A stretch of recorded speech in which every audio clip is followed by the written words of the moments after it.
Today, we're going to talk about something that everyone needs more of in their life, and that's gratitude. There's three main pillars of wellness: mind, body, spirit.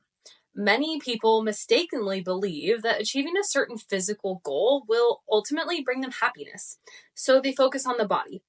We get so caught up in the future, what we want to look like and what we want, that we forget to appreciate where we're at and what we have, which brings us to the mental aspect of wellness.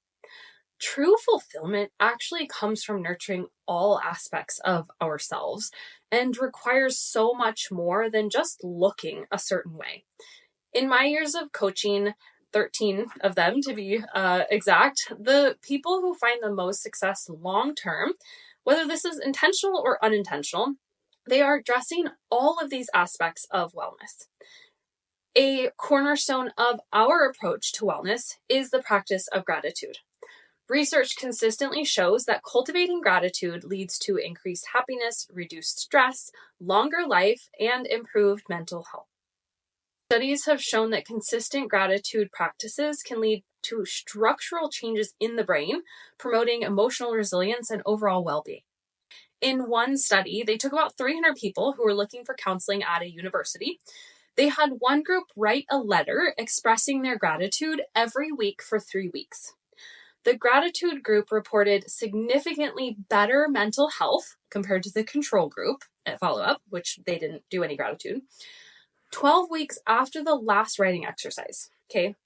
So 12 weeks after they did that, they reported significantly better mental health.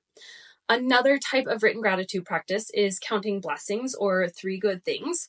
A study of this practice found that people who wrote down 3 things that had gone well in their day and identified the causes of those good things were significantly happier and less depressed, even 6 months after the study ended. What we focus on is what we focus on. Okay, so when we're intentionally turning our brain to recognize what we love and what we do have, we have less capacity to see what we don't like and what we don't have. The kicker, it's not that this is not an overnight process, right? It takes time. Some of these studies took an upward of 12 weeks of consistent gratitude expression for participants to report their improved mental health, but some were as little as 4 weeks. So what exactly is a gratitude practice, and how can you integrate it into your daily life? Gratitude isn't just a fleeting feeling of thankfulness. It's a mindset. It's a way of seeing the world with appreciation and abundance. And by intentionally focusing on what we love and what we have, that's what fills our mind. So we naturally shift our attention away from negativity and scarcity. The first step is awareness and intention. You're listening to this, so you're already off to a good start.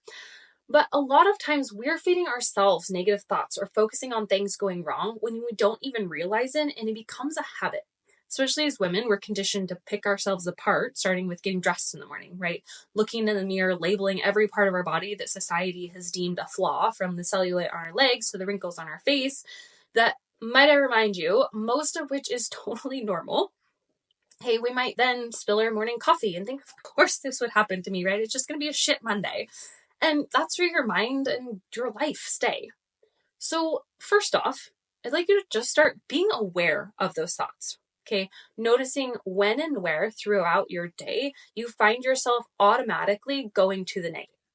What thought patterns have you created that take you to find the worst instead of the best? By age 30, we're pretty much on autopilot. So if we don't intentionally work to change these thoughts, this is your life.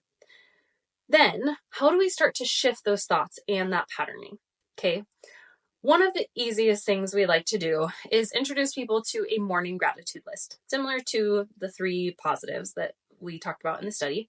So start your morning by writing down 3 things that you're grateful for. It can bring that awareness and really just set your tone for the day. Things as simple as the warm coffee that you might have had the opportunity to spill, right? A roof over your head, shoes on your feet. We take for granted so many things that so many people in the world won't have.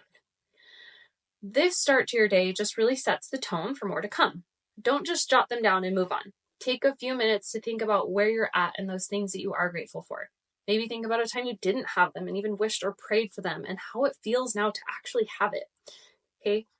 I've literally been brought to tears thinking about how blessed I am just from a simple 3-point gratitude list. It can be really, really impactful.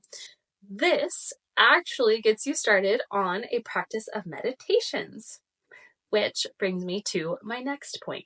So, meditations, or setting aside just a few minutes to think about, again, maybe the things you wrote down, or sit down and look around your home, your work, out in nature, and be present while you cultivate that sense of appreciation for everything around you in the here and now. Most people I mention this to say, I'm so bad at meditation. And that's literally the point. Nobody starts out being good at meditation. The worse you are, the more you need to practice it. But meditation also doesn't necessarily just mean sitting cross-legged on a cushion with your fingers touching, going, although that might actually help you, despite how weird you might think it sounds. There are short guided meditations you can follow along with if that's helpful to keep your mind focused. You can listen to nature sounds or calming music or sit in silence. You likely won't ever master meditation. That's not the point. It's not about that. You don't have to be good at something for it to benefit you. There's no rules to how you create your practice. This is also a great opportunity to start shifting your thoughts using reframing. If you think back to the morning when you see your body, you start to pick it apart, start thinking instead of all the things that your body does for you and what you're grateful for. If you got out of bed this morning and have the ability to lift your babies or hug your significant other, your body allows you to do that. So thank it. Be grateful your heart is still beating to get you through another day. If you had kids and you have stretch marks or loose skin, take those as reminders of how grateful you are that your body created that little miracle here. Make it a challenge to see how creative you can get with your reframing. How deep can you go with it? Thinking about every time you get stuck in traffic, being grateful for the time to chill out and listen to music or your favorite podcast, or be grateful that it wasn't your car smashed in the middle of the road blocking traffic. Tons of examples, but I think you get the idea. So, beyond individual practices, gratitude also has the power to transform our relationships. By expressing gratitude towards others, we can deepen our connection with them and really build a community around you. Writing letters expressing your gratitude for those that you love, who support you, or that you support can be extremely impactful, not only for yourselves, but also others. You can write letters and never deliver them. You can share them, make someone else's day too. Even writing letters to people who we may not normally find gratitude in, like a tough boss, a coworker, or an ex-partner you don't get along with, can be really helpful to shifting your mindset when dealing with them. Keeping in mind, we can't control other people, but we can control our thoughts and how those interactions impact us. So, for example, thanking them for teaching you to let things that are said roll off your back, or helping you appreciate the good people in your life more. Thanking them for helping you realize that that they are not the kind of people that you want to be. Okay, the opportunity for growth is really endless. Again, those may be the kind of letter you don't deliver, or maybe you do. And lastly, this is an exercise that we do with clients, and it can be really impactful.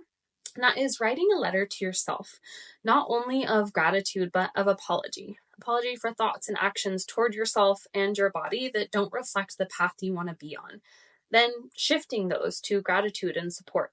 Talking to yourself just like you would a friend who needs some of that encouragement and love. So, those are just some actionable steps that you can take to start to improve your mental health, your success, really overall, when it comes to health and wellness. That shift of perspective might actually be the answer you need to finally reaching the goals that you have, because you are prioritizing the now and not the future. So, let me know which of those you're going to take action on today. I hope those were helpful. And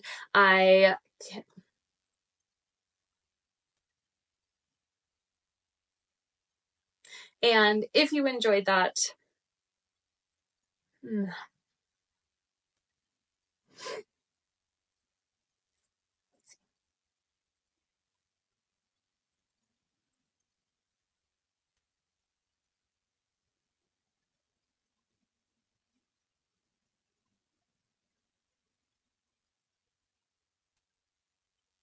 Thanks for tuning in to this episode of the Fitness Simplified podcast. We are stoked to have you join us on your journey to better health and fitness.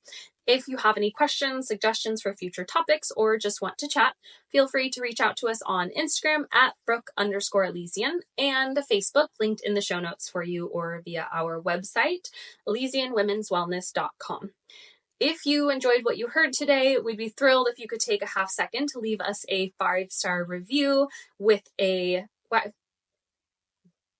If you enjoyed what you heard today, we'd be thrilled if you could take a half second to leave us a 5-star rating and review. Not only will you be helping others find our show, but you will also be entered into our monthly $100 giveaway for new reviews. If there's something you heard that was helpful or impactful, please screenshot, tag me, and share what it was so you can help others and we can bring you more. Anybody who does that will be entered into a monthly Legion Recharge giveaway, so make sure to tag me. New episodes drop every Monday. Make sure to hit that subscribe button and stay tuned for more. Thanks for listening.